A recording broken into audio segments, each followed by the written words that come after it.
thing. So the Mayans were somehow the descendants of the Olmecs. All the area of Mexico is a vast area of different indigenous cultures. Like up to date, we have something like 72 different indigenous traditions.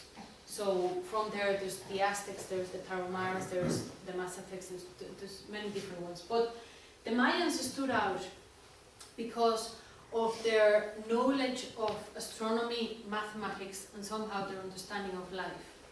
They were not a warrior culture. They were devoted to the understanding of life and the process of the universe and the process of creation. Their understanding of time was completely different from what we understand today as time. Time was not something that you measure with this and you count 60 seconds and 60 minutes and the 1 hour, the 2 hours. Time for them was the cycles of the universe. So where does the universe started? Where is it now? And where is it moving towards? That is time for them. So therefore time is cyclic, time is not aligned. So the concept that we have in our heads ingrained of the past that was yesterday and the present today and the future, that kind of does not compute for the Mayans.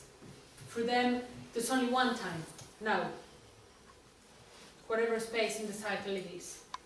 And everything is happening at that moment, at that time.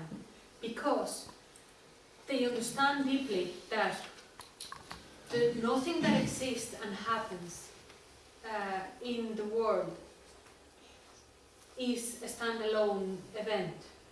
Everything has a cause, there's a reason for everything. We are part of that one quantum field, one web of consciousness.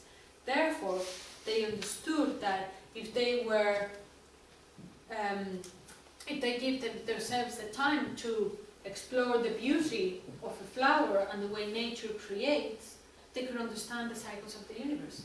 They understood that by understanding the cycles of the stars and the suns and the moon, and by observing how the planets went round, they could understand these cycles in themselves and their cycles in their society. Because for them, as we explained before, we are all one. So, if Venus was in a specific position, that had a completely different effect in their society than from where it was far away, or from when Mars was in the way, or Saturn. But the Mayans went so far as to understand the long cycles of the universe. They had accounts of the cycles of the galaxy, of the way the galaxy was spinning, of the cycles of the other interacting galaxies, together with ours. And they knew when we came to an alignment with the center of our own galaxy. How did they know that? We can do another seminar for that, but there's, for me, you know, I buy the fact that practicing shamanism, you can journey, and when you journey outside of your body, which is what all the indigenous tribes do, you can connect with that collective consciousness, and you can have clear visions and understanding of what's happening out there. So that is real, and some of you have probably experienced, you know, shamanic journey or deep meditation, you know, the contact probably with your own spirit guides or with a spiritual dimension of life. So that is possible.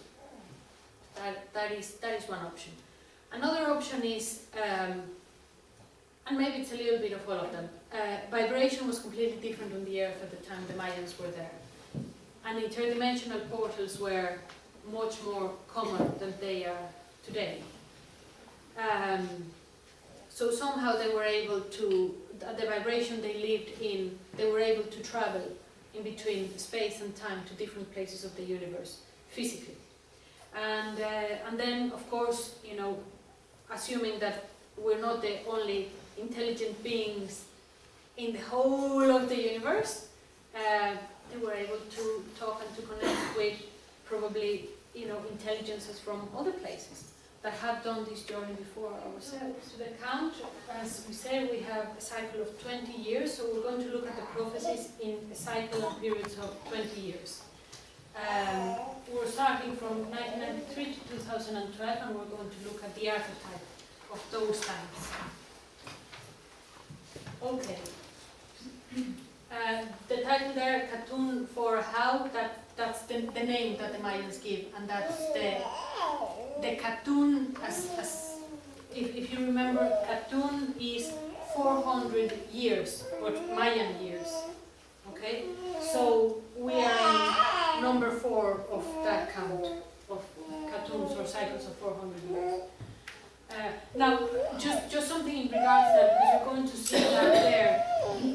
Because of the way the wheels go around in the calendars and that, it doesn't go 1, 2, 3, 4, 5, 6, 7, 8, 9, 10.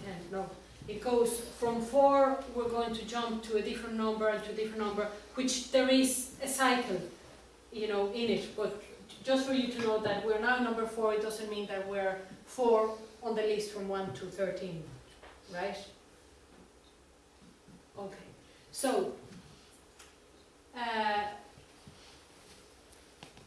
right, so now that image there, the Mayans call the underworld Xibalba. Now Xibalba was the center of the galaxy, and it was the place where they went to die. It was represented by the ceiba tree, which is a sacred tree in Mexico. And that movie actually is the fountain, and at that point he journeys into Xibalba. Now what's interesting about that scene is that, now that is what Xibalba is for them. Now that is just the birth canal. And they associate the alignment with Xibalba with birth. Xibalba was the mother of creation and destruction lived in Xibalba. That was where the tree of life had its roots in all the different worlds and then bloomed and, you know, lived and died. So what is one of the things that is happening on the solstice, 21st, 22nd of 2012, is that our sun of our own solar system is going to be in perfect alignment with the dark rift of the Milky Way. So the Milky Way is the galaxy where we live, and the center of that galaxy that is seen and visible on the naked eye in the sky is called the dark rift. And you can look at this in all the NASA and Hubble and quantum physics, you know the quantum physics, no, all the different sites for astrology. So we're coming in a conjunction, in a straight line with the tree of life, with the mother, with the goddess of destruction and creation. We're going that day in an archetypal way. What's going to happen is that the birth is going to happen. Right now, let's look at the period of 1993 to 2012. We're in labor. We've started labor, let's say, in 1993. Contractions started, and it went on, and we started getting out of our comfort zone, and it was like, oh, you know, and everything was cozy, and then suddenly it was not that cozy. Crisis, recession, war started, all the different things, and on, fear,